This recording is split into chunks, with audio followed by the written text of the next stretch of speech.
Hoje nós estamos conversando com o Leonardo Duarte. Nosso assunto é a questão de confinamento, cria, recria, como fazer, como cuidar, os momentos mais adequados, os principais cuidados, a formulação da dieta. O animal, quando ele entra, ele tem uma formulação diferente de quando já está próximo da saída, ou dentro do confinamento a dieta é basicamente a mesma?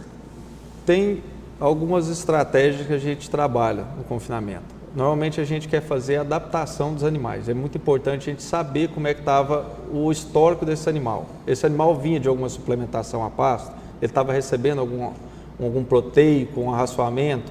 Então aí a gente monta a estratégia. Aí tem estratégia que a gente trabalha em degrau, com uma, duas dietas para adaptação, uma dieta para crescimento, dependendo do porte do animal. Se é um animal mais jovem, um animal que precisa crescer, precisa um pouco mais de proteína. Então, aí a gente faz a formulação de acordo com a categoria e o objetivo do produtor. Tá, e por exemplo, um animal que ele estava sendo criado lá no pasto, eu compro esse animal para eu levar para o confinamento.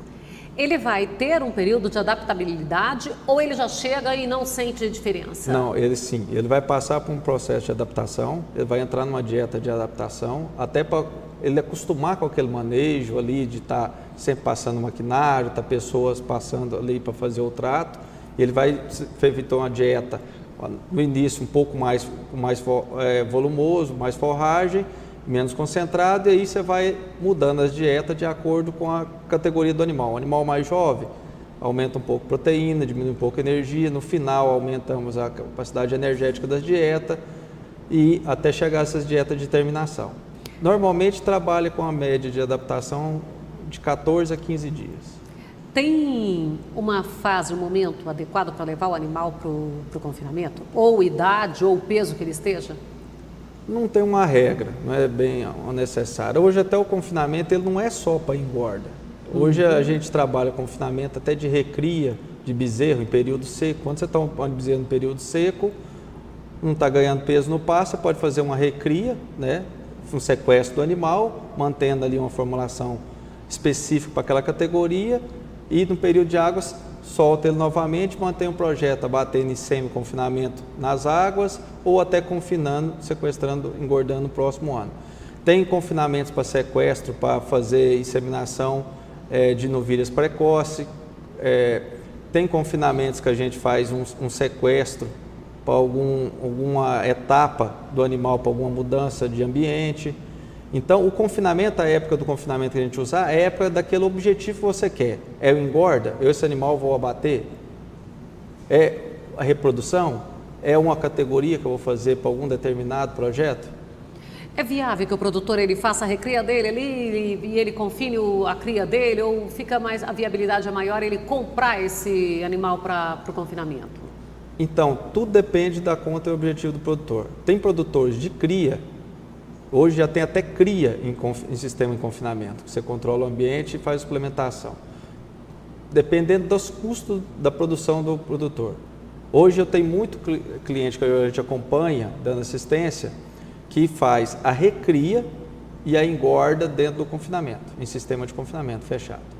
Alguns produtores já preferem pegar um animal, um boi magro, e fazer só a engorda, a terminação no confinamento. Aí varia dos seus custos de produção, o que você vai usar de insumo, como é que está esse custo do animal, para a gente fazer toda uma projeção de custo para ver qual que é o resultado projetado financeiro desse sistema.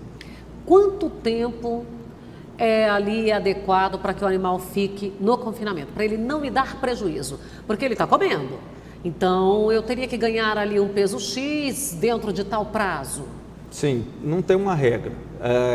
O que a gente controla o confinamento? Seu custo da dieta, custo operacional, o custo, os variáveis que tem ali dentro e o custo projetado de venda, com a projeção de desempenho.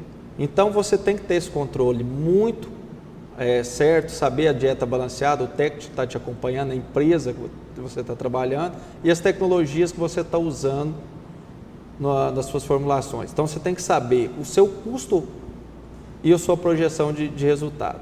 A partir dali, você vai delimitar o seu período de confinamento. Com isso também, o produtor tem que ficar atento para saber o seu ponto ótimo de abate. O animal já está acabando gordura, Qual que é a exigência que eu quero? Eu quero uma gordura o quê? Um animal para matar ele com acabamento mediano, acabamento uniforme. É um animal específico, tem carcaça para quantas arrobas? 20 arrobas? 21 Ou arrobas? eu tenho que ficar de olho aí também, que se de repente ele ainda não estava naquele ponto que eu queria, mas o mercado está numa alta, eu posso de repente estar fazendo essa alteração? A analogia é interessante fazer, muita gente gosta de fazer isso, acompanhar como é que está o mercado e vai, não, eu vou segurar um pouquinho porque eu estou vendo que o mercado está em alta. Isso tem que tomar um pouco de cuidado, porque às vezes se o animal já está em fase final, às vezes você tem que ver qual que é seu custo de produção pelo resultado projetado. Quanto que é meu custo projetado? Às vezes, porque o final, o animal começa a perder um pouco de desempenho, porque ele já está acabando na carcaça, está colocando gordura na carcaça. E essa questão aí também o produtor precisa ficar muito atento, né? Porque, eu vou segurar uma semana para ver se o preço melhora. Às vezes o preço não tem tendência a melhorar e ele foi gastar mais Sim. por uma semana. Isso. E às vezes isso é o que mais acontece. Normalmente a minha recomendação é, se o animal está pronto, Não segure. não segure, vamos abater. Não interessa o preço que esteja, corre com ele porque ele vai consumir e vai aumentar o custo dele. Sim. A não ser que você tiver alguns fatos que o custo de produção esteja muito mais barato que o mercado e você está com tendência de alta, tendo de ser quase certeza que é alta. Aí você pode prolongar até de acordo com a capacidade do seu animal de produção. E essa questão aí de fazer ali o semi-confinamento e tudo, para contribuir ali, sabe, para essa maximização de produtividade e de ganho do produtor?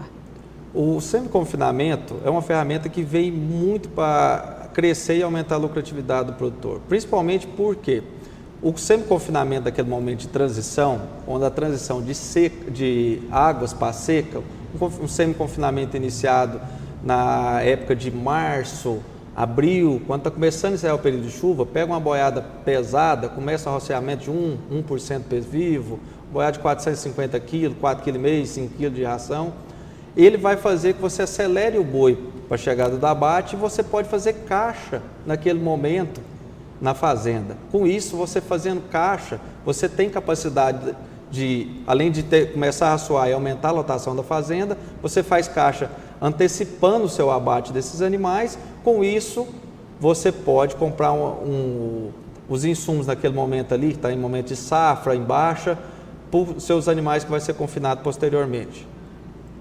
E para o produtor ter o controle de tudo isso, ele precisa fazer a anotação de tudo. Também. O semi-confinamento, ele também tem que ter anotações como o confinamento, para ver até uma projeção de ganho, para ver a projeção de consumo dos animais. Investir na pastagem? Muito importante investir na pastagem, principalmente porque o produtor tem que começar a levar na consideração que ele tem que ser um agricultor de forragem, agricultor de um pasto de qualidade. Tá, mas ali aí a gente importa muito na margem de lucro do produtor. Ele vai lá e coloca um piatã. E foi muito bem. E ele vai e forma a fazenda inteira com a mesma forragem. Isso é bom? Isso é problema? Normalmente, eu recomendo que as propriedades, às vezes, tenham mais de uma forragem. Porque ele tem que ter, na minha opinião, você tem, num sistema de produção, você tem que ter, às vezes, plano B. Você tem uma forragem apenas. O índice de desempenho dela está bom. Deu uma praga naquela região, naquela forragem. Qual que é a sua saída da fazenda? E todas as forragens têm limitações de solo, limitação de produção, qualidade diferenciada. Você tem um pânico, um mombaça, você tem uma braquiária, um marandu, um piatã. Um piatã, você consegue fazer prolongação na seca, no período mais seco. Você ainda tem um pouco de pastejo nele. Mombaça cessa. Mombaça você tem mais produção. Então, quer dizer, o mombaça ele vai me oferecer mais no período das águas, ele permite uma lotação maior. E uma resposta também melhor à adubação. O piatã ele vai permanecer mais tempo de pastagem, ali de forragem, mesmo com o estresse hídrico. Sim.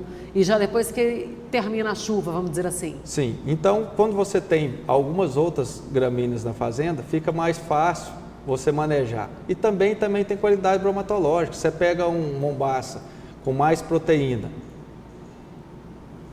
é mais fácil você ter melhor desempenho no mombaça, a sua suplementação pode ser um pouco diferenciada naquela capim, principalmente se for um mombaça adubado. Você também tem pânico com sínodos, uns Tifton. Aqui o nosso tempo já está quase esgotado, mas você falou dessa questão da proteína. Tem um momento ali de corte certo? Porque, por exemplo, lá na produção do leite, a gente já sabe que o produtor, às vezes, ele faz aquele rotacionado com um único dia só. E o pastejo ali, tem aquele momento com uma maciez, ou com talo, ou com folha, para o produtor ficar atento? O ponto de entrada varia de acordo com cada forragem. Vou dizer um exemplo. Um mombaça, o ponto de entrada normalmente em trabalho... Então ter aquela reguinha é básico? Básico. 80, 60 centímetros, depende da intensificação. Braquiárias às vezes senta com 40, 35 no sistema de rotacionado. Então varia de acordo com a forragem. A altura de entrada e a altura de resíduo. A altura de saída. Tem que ter controle das duas. Tem que ficar de olho sempre. Sempre. E aí, se não obedecer, você pode ter queda sim lá na no produção. Rendimento Sim, dos animais. Você vai ter queda na produção e na qualidade do pastejo. Eu posso comprometer a minha área de pastejo? Sim. Se permanecer ali com uma lotação maior ou insistindo num pastejo deixando mais baixo? Sim. Você começar a baixar o período de resíduo, período de saída, você tem queda da produção, porque a planta vai ter demoras para as rebrota e também tem perdas na qualidade dela.